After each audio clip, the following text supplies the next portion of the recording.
Brute Wyverns are an important class of monster in the Monster Hunter series, with many fan favourites introduced over the years. We've also been fortunate enough to see many of these Wyverns return for later games, and so many awesome new ones have been introduced recently too. As of now, only one remains limited to the older games. Today, we're going to talk about Duramboros, a Brute Wyvern from the 3rd generation. He was introduced in Monster Hunter Portable 3rd, and can be found in forest or swamp locales, such as the Misty Peaks or Flooded Forest. Brute Wyverns tend to look quite dinosaur-like. This is true for Deduction, Anjanath or Brachydios. Duramboros, however, is more of a mixture between a buffalo, ram and a camel, with giant humps and curved horns. He's covered in moss and looks a lot like the peaks he lives in. He shares many attacks with other brutes.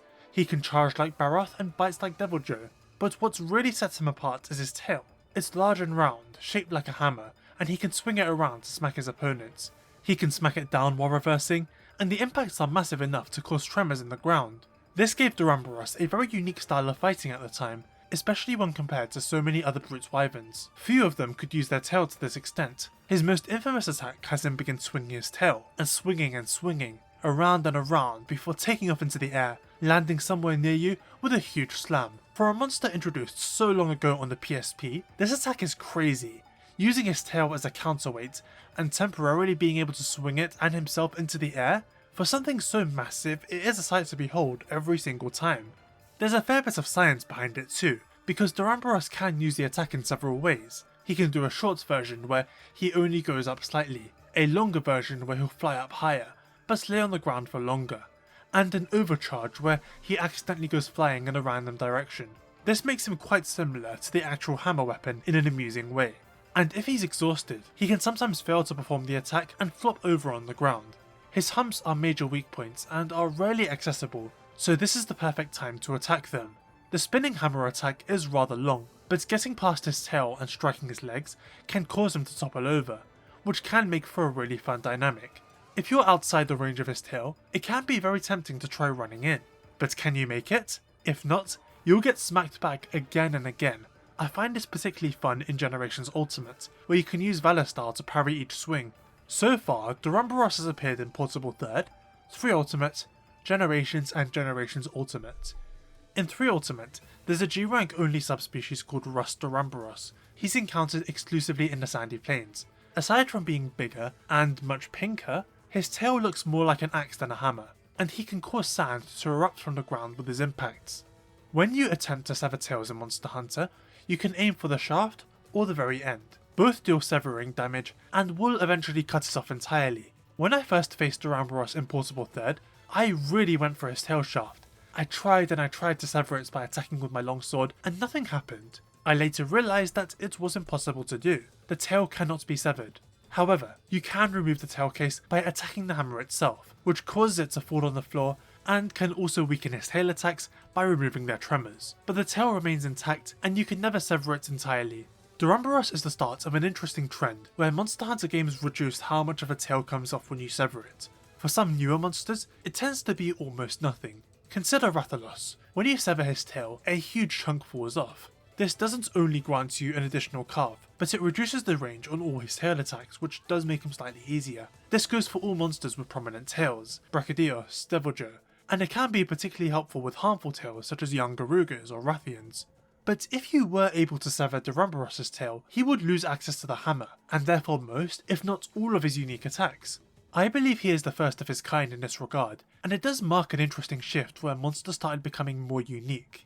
A criticism I see of a lot of modern monsters is that you cannot really sever their tails well. Let's look at Magnamalo. When you finally do it, a small blade comes off, but the rest is still intact. This is true of Malzeno, and also Volcana, who flat out regrows her tail when necessary.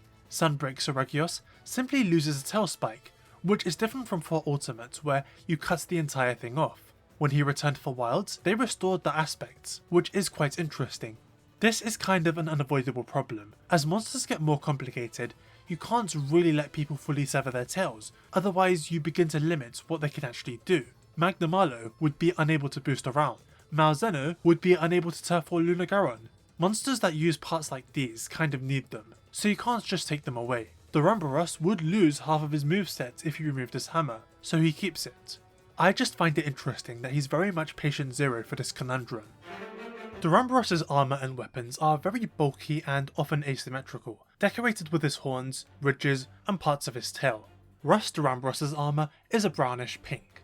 His Blademaster armour is described as being sturdy, resistant to Wyvern strikes. The braces alone were apparently strong enough to fell a great tree. The gunner armour provides stability to offset the firepower of bowguns, and the helmets can apparently smash through solid rock. Rust Duramboros' armour boasts similar benefits and is said to be particularly toughened by prolonged exposure to the sands, while also providing sturdy footing during earthquakes.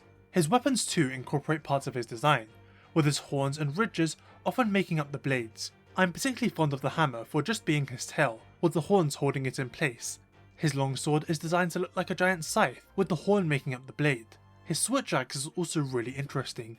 In axe mode, one of his horns is attached to a ball that resembles his hammer, but in sword mode, the axe slides down and spikes emerge from the ball, making the weapon function more like a mace. Similar to the Celtus Queen and Agnacta, some of his weapons change designs as they're upgraded, such as his hammer and switch axe, which look far more robust. His weapons are described as being able to carve armour and flesh like rotted wood, or being able to fell trees with a single swing. The switch axe is apparently designed to remove a flying wyvern's head from its neck. Some descriptions get very intense. Rust Duramboros' longsword is said to be able to decimate the cosmos. A swing from the hammer can apparently produce enough dust to blot out the sun, or decimate all of creation. The switch axe makes the earth wail in pain and can slay flying wyverns. Duramboros' name in Japan is Doborubaruku.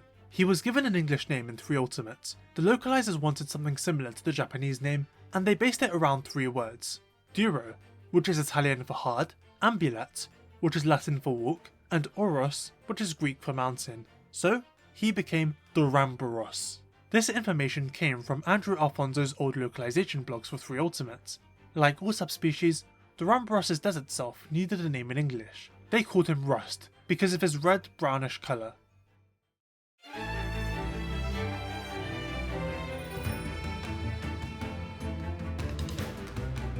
On the Hunter's Choice poll, Duramboros is 121st place, in between Baroth and Congalala. Rust Duramboros is, funnily enough, 101 places away, at 222nd, in between Purple Gypsaros and Beotodus. Duramboros is fairly popular among Monster Hunter fans for his unique design and moveset involving his hammer. Seriously, the spin attack is unforgettable, especially when he uses it to lift off into the air. His weapons and armour are also really nicely designed.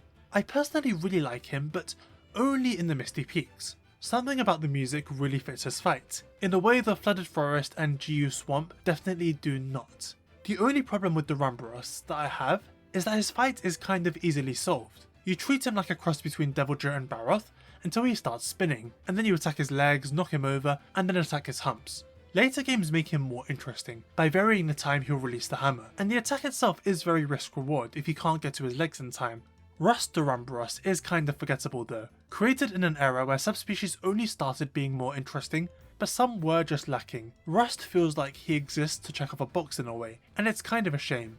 Maybe future games could do more interesting things with him. Swapping the hammer for an axe is an interesting choice, and there is potential behind it. For example, maybe he could kick up sand to a greater degree, or create cyclones with his spin attacks. Speaking of returning, I really hope that Rise, as something of a portable third successor, would bring back Duramboros. Failing that, Sunbreak, and failing that, Wilds. So far he's been in none of them. Perhaps they're simply uninterested in bringing him back right now, which more often than not tends to be the case. But I also wonder if his size is too much of a problem. When you look at a lot of Rise locales, there's not a lot of spaces he could fit in. The Shrine Ruins feel too small to hold him. Perhaps he could work in the Flooded Forest, but the Citadel feels out of the question too, and the Scarlet Forest and Wilds is definitely a bit too cramped to hold him. Rust Duramboros, on the other hand, could fit in the Windward Plains pretty well. There's plenty of large open areas to hold him. Guardian Duramboros is out of the question though. As for new abilities and features, I would like to see him take a few more cues from the hammer weapon itself, for some better tail attack variety. Right now, he mostly just smacks it down while reversing or spins, but wouldn't it be cool to see him with an upswing of some kind, or alternate combos? I'd love to see him get a pin that's just the hammer's Big Bang combo, or better yet, imagine a power clash that's him trying to crush you with the hammer while you hold it off. Some might wonder why this series took such a long break. If you recall, Compendium was supposed to be the successor to Monster Hunter Evolution, a series that ran for 3 seasons from 2022 to 2024, totaling at 45 episodes. This episode should have realistically been released in 2024, but it's now only out in 2026. There's a few reasons. Firstly, Episode 4 was centered around Thunder Serpent Nawa and Wind Serpent Ibushi, and it sort of spiraled out of my control, becoming much bigger than I ever intended. It's one of my best and favourite videos ever, but it did take a lot out of me, so I decided to take a break from the series for what was supposed to be a little while. That break ended up being longer because I shifted to making some really lengthy videos, namely a big Monster Hunter Rise review, and following that, a review of the Monster Hunter movie, which might be my best video ever. I did always intend to get back to the latter 4 episodes, but I was stuck on this one in particular. Duramboros is cool, but he's not that complicated in the way Celtus Queen or the Storm Serpents were, so I was struggling to make this video as interesting as those ones. But I'm now satisfied by what's here, and I'm really looking forward to showing you guys the next few episodes, so please look forward to them. Thank you all for watching this video. I do know some people were wondering where this series went, so I'm glad to finally bring it back for you, and I hope you all enjoyed this. Remember to like and subscribe, and have a good day.